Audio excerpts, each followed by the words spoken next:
عمره اقل من 7 سنين، يا ترى اديله النت ولا لا؟ وايه المحتوى اللي المفروض يشوفه؟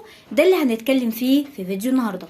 اتكلمنا في الفيديو اللي فات ان انا بداية الطفل من عمر 7 سنين ينفع ان انا اديله النت، مع ان انا بلاحظ المحتوى ايه اللي هيشوفه، وان انا بحدد له نص ساعة في نص ساعة، يعني نص ساعة وبعد شوية بديله نص ساعة. وممكن اعمل كده بداية كمان من 6 سنين.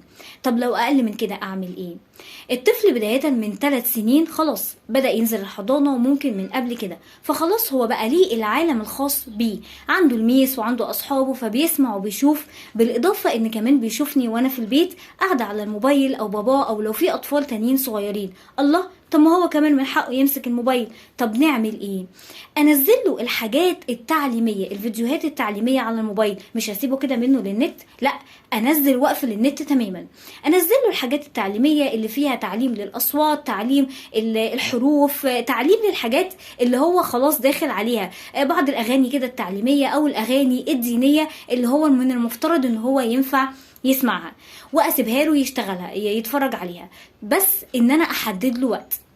يعني لو افترضنا دلوقتي مثلا ان الساعة 1:30، اقول له ان العقرب الكبير على 6، لما هيجي على 9 واشاور له كده على الساعة، خلاص كده وقتنا هينتهي وانا هاخد منك الموبايل. هيقول لي وهو مش فاهمني في الاول، هيقول لي عشان ياخد الموبايل. ابتدي ان انا اجرب الموضوع ده مرة واثنين وثلاثة. طيب قبل ما يجي الوقت ينتهي اقول له ده فاضل لك 5 دقايق، اقول له ده فاضل لك دقيقتين، وهكذا. الوقت انتهى هقول له كده خلاص احنا خلصنا الوقت، وابتدي اخد الموبايل. هيعيط وهيزن، مش مشكله، سيبيه يعيط وسيبيه يزن، مش هيجرى له حاجه على فكره من العياط. وعشان هو ما يحسش ان دي نقطه ضغط عليكي، ان انت خلاص عشان انت تعبانه او مشغوله او بابا مش قادر يستحمل الصوت، فانا خلاص انا هزن عشان تديني الحاجه اللي انا عايزها. لا، اهم حاجه ان انا اصدق في كلامي معاه.